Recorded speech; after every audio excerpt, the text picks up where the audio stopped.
င်္ဂလာပါဒီနေ့ကတော့ကျွန်တော် AI အကြောင်းလေးကိုရှင်းပြပေးသွားမှာဖြစ်ပါတယ် AI ဆိုတာကဘာလဲ AI ဆိုတာကလူသားဉာဏ်ကိုစက်တွေအတွက်ရှင်းပြပေးထားတာပါ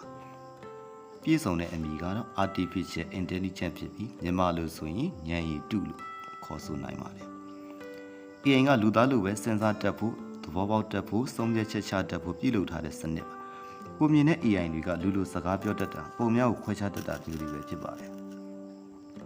ကျွန်တော်အခုသုံးနေတဲ့ Siri Google Assistant ChatGPT တို့မှာ AI နည်းပညာတွေပါဝင်တယ်။မေးတာနဲ့ဖြေနိုင်တာသင်ပါပြောတာလဲဆိုတာကိုနားလည်နိုင်တာက AI နည်းပညာကြောင့်ပဲဖြစ်တယ်။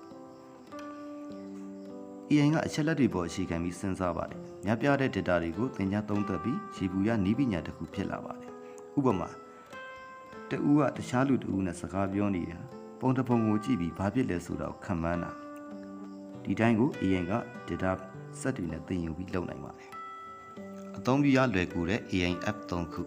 ChatGPT OpenAI မြန်မာလိုမေးလို့ရတယ်ချက်ချင်းဖြည့်တယ်။နံပါတ်2 Pixar AI 2သူကတော့ပုံတွေပြုပြင်တဲ့ software လေးပါ။နံပါတ်3ကကက TikTok နဲ့ YouTube Short လုပ်သူတွေအတွက်မရှိမဖြစ်လိုအပ်တဲ့ software လေးတစ်ခုဖြစ်ပါတယ်။ဒီ3ခုကိုတော့ Apple Store နဲ့ Play Store မှာအခမဲ့လွယ်ကူစွာ download လုပ်ရပါတယ်။အားလုံးပဲမင်္ဂလာရှိသောနေ့လေးဖြစ်ပါစေ။